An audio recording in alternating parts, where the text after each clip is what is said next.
फुलवारीशरीफ नगर परिषद में निर्वाचित मंडल की बैठक की गई। बैठक की अध्यक्षता फुलवारीशरीफ नगर परिषद अध्यक्ष आफ्ताब आलम ने की। इस बैठक में फुलवारीशरीफ विधायक गोपाल रविदास के अलावा फुलवारीशरीफ नगर परिषद के सभी वार्ड सदस्य उपस्थित थे। इस बैठक में मुख्य रूप से फुलवारीशरीफ में जल जमाव एवं जाम की समस्या पर चर्चा की गई। इस अवसर पर गोपाल रविदास ने कहा कि फुलवारीशरीफ में जल जमाव की समस्या से निजात के लिए बादशाही नाला को रुकनपुरा नाला से जोड़ने का प्रस्ताव है। वहीं नगर परिषद अध्यक्ष आफ्ताब आलम ने जल जमाव की समस्या को फुलवारीशरीफ में सिस्टमेटिक ड्रेनेज सिस्टम का नहीं होना बताया। उन्होंने बताया कि ड्रेनेज सिस्टम के लिए सर्वे के काम के लिए बुडको के द्वारा एजेंसी नियुक्त की गई है, जो मुख्य रूप से दानापुर, फुलवारीशरीफ, खगौल तथा संपतचक में व्यवस्थित ड्रेनेज सिस्टम के लिए काम करेगी।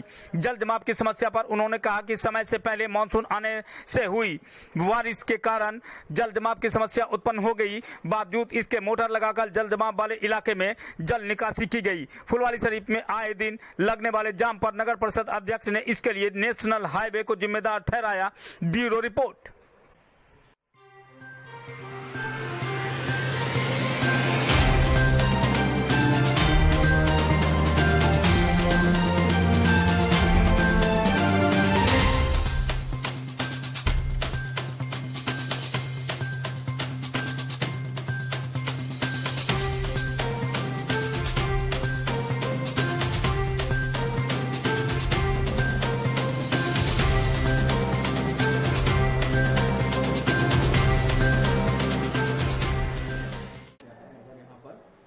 बादशाही नाला से मिला दिया जाएगा और रुकनपुरा मिला दिया जाएगा। और वाला जो अभी अधूरा ये कंप्लीट हो जाता है तो संपूर्ण रूप से यहाँ पर जल जमाव की समस्या गंदे वाला काम करेगा। लाइटिंग वाला समस्या पर बातचीत है और यहाँ के बोर्ड ने प्रस्ताव लिया है। ये लगातार इस सवाल से लेना पड़ रहा है और यहाँ बोर्ड ने प्रस्ताव लिया है कि या तो हमको खुद संसाधन से करने दें, नहीं तो पैसा हमको ये लिया है। ऐसा ही पहल है और पिछले समय भी बोर्ड लिया था, मेरा भी प्रस्ताव था कि बगैर कागज पत्र गरीब लोगों को मकान मिलने चाहिए। यहाँ बोर्ड ने प्रस्ताव दिया, फिर दोबारा भी भेज रही है और ये अभी एक समस्या है। सरकार कह रही है कि सभी गरीबों को मकान देंगे, तो उसमें आमतौर पर जो गरीब लोग हैं उनके पास जमीन नहीं है। इस दिशा में बोर्ड ने एक सराहनीय काम लिया है, प्रस्ताव दिया है। देखिए आगे क्या प्रस्ताव पास होता है कि नहीं। हम बिहार विधानसभा में इस सवाल को लेकर जा रहे हैं, अगर लेके जाएंगे और भी कई सवाल यहाँ पर हम लेके जा रहे हैं। तो चाहते हैं कि बेहतर तरीके से नगर परिषद के अंदर काम हो।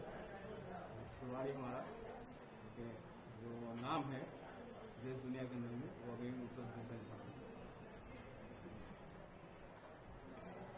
की समस्या बहुत बड़ी समस्या है। दूसरा सड़क जाम की समस्या निरंतर है, इसके बारे में क्या? देखिए, जल जमाव की समस्या स्वाभाविक है। नगर परिषद फुलवारीशरीफ में सिस्टमेटिक ड्रेनेज सिस्टम नहीं है। यहाँ के पूरे नगर परिषद क्षेत्र के ड्रेनेज निर्माण के लिए नुरुम योजना में इसको शामिल किया गया था। इसका सर्वे हुआ, डीपीआर बना, भारत सरकार को गया, राज्य सरकार ने कैबिनेट से करके भारत सरकार को भेजा। वहां पर कुछ तकनीकी कारणों से फिर लौट के चला आया। सरकार ने फिर बुडको को दिया समीक्षा के लिए, वो पेंडिंग रहा। अब सरकार ने पटना के साथ साथ पटना से सटे हुए जो निकाय हैं, दानापुर, खगौल, फुलवारी, संपतचक, इस सबके लिए व्यवस्थित ड्रेनेज सिस्टम के निर्माण के लिए सर्वे का काम शुरू किया है और एजेंसी भी उसके लिए नियुक्त कर दिए बुडको ने। फुलवारीशरीफ पे वो एजेंसी के लोग आए थे, इंजीनियर लोग, और यहाँ का दौरा उन लोगों ने किया है घूम करके। 4 तरफ आउटफॉल का प्रस्ताव है, उसमें हम लोगों ने भी उसका समर्थन किया है। एक है जो बादशाही पैन दक्षिण की तरफ जो पुनपुन को चला जाता है, दूसरा है पूरब की तरफ जो बेउर की तरफ जाता है करौड़ी चक होके, तीसरा है पश्चिम की तरफ खगौल जो सोन कैनाल है, और चौथा है राष्ट्रीयगंज जो रोड है जो घूमती है रेलवे, उधर से फिर जो नगर निगम का जो नाला उस क्षेत्र में बनेगा उससे ड्रेन आउट करने का वहाँ पे। तो 4 जगह आउटफॉल रहेगा। और फुलवारी नगर परिषद क्षेत्र का यही 4 दिशा में नेचुरल फ्लो है पानी का। तो ये बहुत अच्छा वो है जो प्लान है, जो प्रस्ताव है, बहुत अच्छा प्रस्ताव है। अगर इस पर तेजी से शीघ्रता से कार्रवाई होती है तो नगर परिषद फुलवारी शरीफ के तमाम क्षेत्रों को जल जमाव से पूरे मुकम्मल निजात मिल सकती है। अब जो अभी असामयिक जो वर्षा हुई उसमें हम लोगों ने अपने संसाधन से सरकार के निर्देश पर तमाम जो जल जमाव वाले क्षेत्र थे वहां कच्चा नाला काटकर या मोटर लगाकर, हमारे पास जो भी मोटर है 10 HP का, 5 HP का, 2 HP का, वो 20 HP का, सारे हम लोगों ने मोटर लगाया। दिन रात लोग लगे रहे, हमारे तमाम पार्षद लोग भी लगे रहे उनकी निगरानी में, और बहुत हद तक समस्या हम लोगों ने कंट्रोल किया। सरकार का निर्देश हुआ था कि एम्स रोड को भी, तो फुलवारी से सटा हुआ है, उसको भी देख ले, वहां भी जल जमाव था।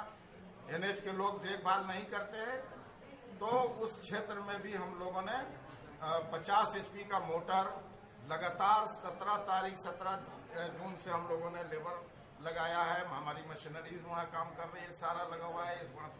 रोड के दोनों तरफ से इंक्रोचमेंट हटाने का, मट्टी कटाने का, कचरा फेंकवाने का, नाली सफाई का, जल निकासी का, वो सारा काम हम लोग कर रहे हैं, अभी तक चल रहा है। तीसरी बात जो आपने पूछा रोड के बारे में, जाम के बारे में, जाम के लिए संपूर्ण रूप से NH जिम्मेवार है। NH जो नगर परिषद क्षेत्र से जहां तक जो क्रॉस करता है NH रोड, वहां पर इतनी अधिक संख्या में अनावश्यक कट बनाया गया है जिसके कारण गाड़ियां हर जगह से निकलती हैं और वहां पर जाम लगता है। ये बनावटी जाम हो जाता है जो नहीं लगेगा अगर NH सिर्फ कट को बंद कर दे। हम लोगों ने पहले भी 2 महीना पहले बोर्ड के मीटिंग में प्रस्ताव पारित करके NH को, सरकार को, बिहार सरकार को, सबको हम लोगों ने भेजा है। ये अगर फिलहाल कट भी बंद हो जाए तो इतने जाम इतना नहीं होगा NH पर, बहुत ज्यादा जाम हो जाता है कट के चलते, अनगिनत कट है, कदम कदम पर कट है। तो ये सब कुछ हम लोगों ने प्रस्ताव में ये भी दिया है, अनुशंसा भी दिया है कि कहाँ का कट बंद किया जाए और कहाँ पे कट रखा जाए तो उससे जाम नहीं लगेगा। ये सारी चीजें हैं, लेकिन NH में कोई सुनने वाला नहीं है। NH अगर इस पर थोड़ा सा भी ध्यान दे। तीसरी बात जो सड़क का, वो NH में स्वाभाविक है कि नगर परिषद NH हमारे क्षेत्र से गुजरा है तो हमारे पानी के पाइप भी उसके नीचे से गुजरे हैं, चारों तरफ गए। अब हमको लीकेज होता है तो बनाने के लिए NOC मांगिए, वो लगाएंगे महीना, उसके बाद वो प्रक्रिया में डाल देते हैं। पूरे रोड में आप कह देंगे कि आप गड्ढा मत खंदिए, तो ये क्या कहते हैं NOC लीजिए, फलान कीजिए। NOC के लिए भी हम लोगों ने दिया तो तत्काल इस समस्या का समाधान कैसे होगा? देना चाहिए ना, NOC तुरंत देना चाहिए। आखिर इस समस्या का समाधान ये पूरा NH ने एक एजेंसी नियुक्त कर रखा है इस रोड के लिए, 5 साल तक उसको मेंटेनेंस करना है। ठीक है, आप लोग भी घूमते हैं, क्या मेंटेनेंस नजर आता है कहीं? यहाँ पर जितने गड्ढे होते हैं सड़क में, खोजा इमली से लेकर के और इधर यहाँ नया टोला के आगे तक, ये सारा नगर परिषद भरता है हमेशा। कभी थाना से होता है, रिक्वेस्ट होता है कि भरवा दीजिए भाई, एक्सीडेंट का संभावना है, तो हम लोग NH वाले को भी फोन करवाते हैं, करते भी हैं, कोई नहीं आता। आखिर में हम लोग रात में अपने संसाधन से भरवाते हैं। तो क्या NH की एजेंसी सिर्फ राशि बिल भंजाने के लिए है? यही मेंटेनेंस है, बिल भंजाना NH को, कि NH को यहाँ भी मेंटेनेंस करना चाहिए। अगर हम लोग जनहित में जल के आपूर्ति के लिए अगर रिपेयरिंग करना है तो उसमें लंबा प्रक्रिया बताते हो कि गड्ढा हो जाएगा, और ये जो सैकड़ों गड्ढे हैं इसके लिए कौन जिम्मेवार है? इसके लिए तो नगर परिषद नहीं है ना, तो एजेंसी क्यों नहीं काम करती है? ये 2 सवाल है हमारा NH से, और उनको जवाब देना चाहिए और इस पर पॉजिटिव रुख इख्तियार करना चाहिए उनको, सकारात्मक। अगर हम लोगों ने NOC के लिए दिया है तो उनको तुरंत देना चाहिए। पानी जैसा अहम सवाल है, और रिपेयरिंग नहीं होगा, पानी बर्बाद हो रहा है, और एक तरह से कहिए कि उनका रोड भी बर्बाद होगा, उससे लीकेज रहेगा। तो लीकेज बनाने के लिए जिसमें उनका भी हित है, जनता का हित है, और उसमें इन लोग इतना विलम्ब कर रहे हैं। अब लेटर लिख देते हैं कि गैर कानूनी था, कोड़ दिया गया। अरे भाई, खोल के देखा गया साइड में, फ्लैंक में, कि अगर यहाँ से बन सकता है तो बन जाएगा, नहीं बना तो हम लोगों ने NOC के लिए अप्लाई कर दिया विधिवत।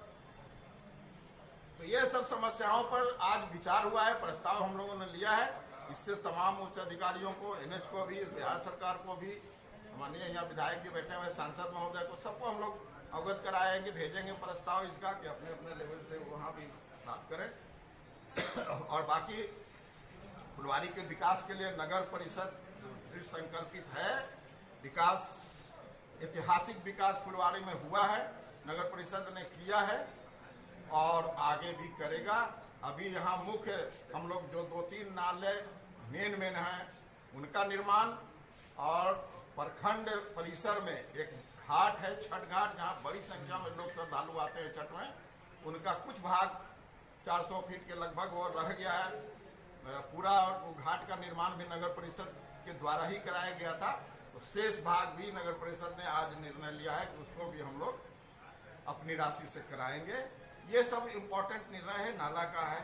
और हमारे यहाँ क्विक रिस्पांस टीम का गठन हुआ है, जो अगर आगे अभी बरसात चल रहा है, कहीं पर भी अगर जल जमाव की समस्या होगी तो क्विक उस पर एक्शन होगा। हम लोग जितनी क्षमता है उतना कोशिश करेंगे कि इस जनता को तो उनके निराकरण करें समस्या का। और जहाँ जहाँ अभी विधायक जी ने जैसे बताया है कन्हैया नगर में, उसको तो आज ही रिपोर्ट पढ़िए सर। तो समस्या के समाधान के लिए नगर परिषद पूरी तरह से दृढ़ संकल्पित है, रहेगी। और अपने तमाम जो हमारे पार्षद हैं वो सब सक्रिय हैं, आगे भी काम होता रहेगा। आप लोग के सामने है सब चीज़। थोड़ा आप लोग का भी सहयोग कीजिए, एनएच वाले से भी पूछिए कि काहे नहीं मेंटेनेंस होता है, रोड में गड्ढा क्यों है यहाँ से वहाँ पर, है ना, थोड़ा उन लोग से भी पूछिए।